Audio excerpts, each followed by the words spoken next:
Guys, if you didn't see on Twitter, I just want to share a little story with you before we jump in. I want to share a little story with you if that's okay. About what Diamond kind of did for me. So, I, like many people in my generation, got into Pokemon between, the ages of 8 and 10. Okay. I think it's pretty safe bet to say that many of us went to schools that had to ban Pokemon cards, and we were all ripping each other off in trades.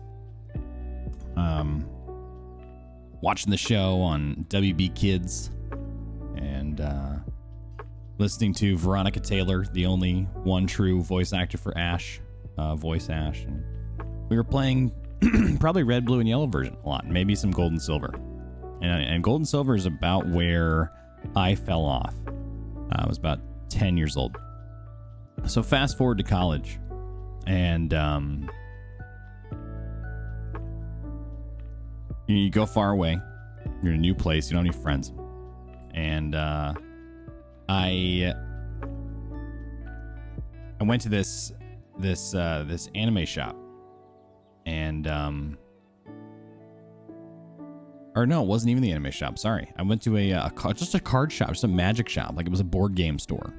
Because, like, I was trying to be cool, right? It's gonna be like, you guys want to go look at board games? And this was like, this is like 2008, 2009. So it's like, people were playing board games, but it wasn't like the phenomenon that it is now. Like, let me put it to you this way. In 2008, 2009, Target was not selling Pandemic or Catan or like, it was before that. All right, it was before all this time. So I go to this card shop with my buddy, my roommate at the time, and he was gonna pick up some Magic cards. He was a Magic player, and I said, "Oh my gosh, dude, Magic cards, man! I haven't picked up trading cards in forever." And so I slip behind the counter and I see that there's this Pokemon set. I went, oh my gosh! I felt so old, even though I was only 19 or whatever. I was like, man, they still make Pokemon cards? It's still a thing. And who's that on the front? I've never even seen that Pokemon before. Like, oh yeah, they make all new ones. There's like 500 Pokemon now.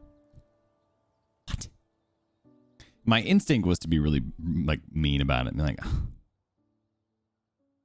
Well, the original 150. And then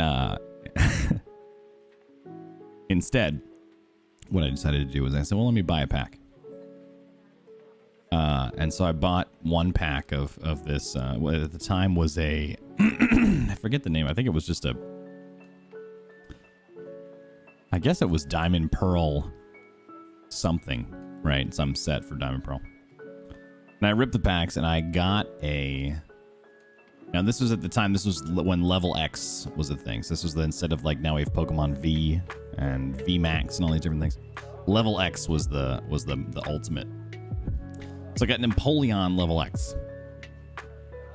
I didn't even know what that was. And the guy behind the counter was like, that's a pretty good card. Like, yeah, he did it. I was like, oh, well, nice, okay. Shiny. And so I started to kind of like, I looked at the cards and I got a little interested. So I bought a couple more packs, and anyway, just kind of tickled that itch for the day. And I didn't really have any like friends at college. My roommate was, we didn't really get along very well. Eventually, after we learned what it was like to live together. And so I was struggling a little bit. I was having trouble. And ended up finding this guy. I actually don't even remember how we met. But his name was Ryan, and he was like a Pokemon enthusiast. I mean, like, when you think of like the ultimate Pokemon nerd, this was the guy. And so I was like, really want to make friends. So I said, hey, can I sit down? He was organizing his cards, and it turns out he plays. So he, oh my gosh, did you find it? Did you find the card I got? You sure did. There it is. That's my first a good card. First pack I ripped after a decade of not opening packs. It's pretty sweet. It's a pretty cool card. Anyway, so I get I sit down and he's organized his cards. Said, oh, I just bought a couple of packs from the shop, and yeah, you know, I just collect. I never learned how to play. And he was like, you didn't? I said, no, you know, I was young and I never. He said, well, I'll teach you. I said, you will?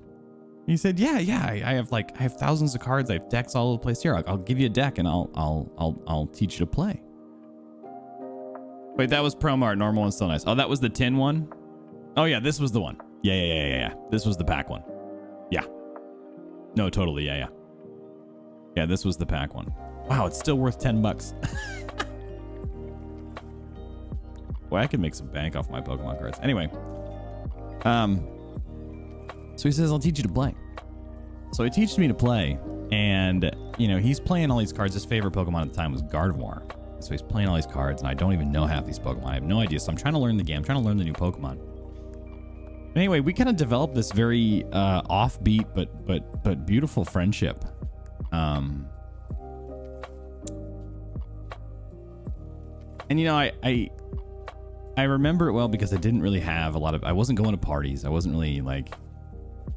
I wasn't like, you know, I wasn't going out and getting blitzed at the bar and, you know, having, you know, one night stands with a bunch of girls. I was just kind of like trying to fit in. And so out of nowhere, you know, I thought I was pretty cool. I was really into video games, obviously. Playing video games all the time, skateboarding. But this guy kind of just, yeah, it had this pureness about him, this philanthropic heart that would just, he just saw this guy, this dude who, you know, like, and I mean, we dressed totally differently. We acted totally differently. And he just said, hey man, I'll just, you know, I'll teach you to play. So he did. And we used to get together almost every night and he would teach me to play Pokemon. And I just started falling back in love with the franchise. And I was in my room. And even though, you know, I didn't really have a lot in common with my roommate, I started to watch the anime late into the night. I had my headphones in and I was rewatching from episode 1, season 1, and I would just watch for hours and hours and hours and hours and hours. All through every episode. And I found myself getting like emotional while I was watching. I think because like I had, and this is, I'm not going to go too deep into this side of it, but just so you guys know, my like mid teenage years, like end of high school into college really, really sucked. And I went through a lot of stuff at home and it was awful. And I was in a pretty dark place personally. And I was trying my best after years of this darkness to use college as like the catalyst into starting over, right? All people who don't know me, I have this opportunity to restart my story. And so I remember watching Pokemon at this time and seeing, you know, the camaraderie and the heroism and the love that these characters have and the friendship between the characters. And it made me really emotional. I got really embarrassed because I was 19, 20. I was in my, you know, maybe I was 18. I was in my college dorm. And I'm just crying watching Pokemon. 2 a.m. Alone in the dark. And I just realized that it was doing something, it was doing something to me that was like, man, like, it's like, it was almost like this, like, it's going to be okay. Like you can overcome challenges, right? So I kept hanging out with this dude and I kept learning Pokemon cards. And eventually he asked me if I played if I played on DS. I didn't even have a DS. This last Nintendo game I had was probably, I don't know, some stupid game on like an SP. I think the last Game Boy I had was Game Boy SP. It's like, no, I don't play on the DS. He said, well, that's too bad. I could breed you a shiny Charmander, because of course I told him my favorite was Charizard. And I said, a shiny Charmander in a video game, what's that? So he told me about it. And I remember that weekend, this was like the middle of winter in Rochester, New York. It was cold. And I was driving up to see Amanda in Canada. And I told her, this was at the time right before the market switched, when the American dollar was still good. It's good again, but it went through a period there where it was not good. So our dollar is better. So I said, man, if we could, I'd really love to go find a shop where I could, I think I'm going to buy a DS and play Pokemon on the DS. And she was like, oh my gosh, like, okay, cool. And we were just like newly dating. Like we were not engaged. We were not married. We had been dating like several months. It was not a long time. And I was still traveling international borders to visit her. And so I went up and got a DS and a copy of Pokemon Diamond. And I just brought it home and I would play. Like I just threw myself into it. And I wanted to learn all of the new Pokemon that were in Gen 4. And I wanted to, like, I was buying more packs and I was building decks and I started going to a Pokemon League and I was making friends. And I just loved Diamond so much because it really like ushered me back into my love for it. It made me feel a little bit like a kid. And I think like, gosh, I feel like without it, I think my college experience would have been different. I'm not sure if I would have climbed out of that darkness as easily, you know? So I really credit Diamond a lot for that. And so, you know, that emotional stories aside, having Brilliant Diamond out now and being able to play this again, you know, I kind of hope it doesn't bring up too much because I'd like to keep my composure on stream. But if you ever are watching and you're wondering why I might slow down or look something a little bit differently, or, you know, if you see my eyes start to glisten, fear not, nothing is wrong. I just have a pretty deep emotional connection to this. This game came to me during a very critical, pivotal, and important part of my life. So thank you for listening to my story. We're going to play the video game now.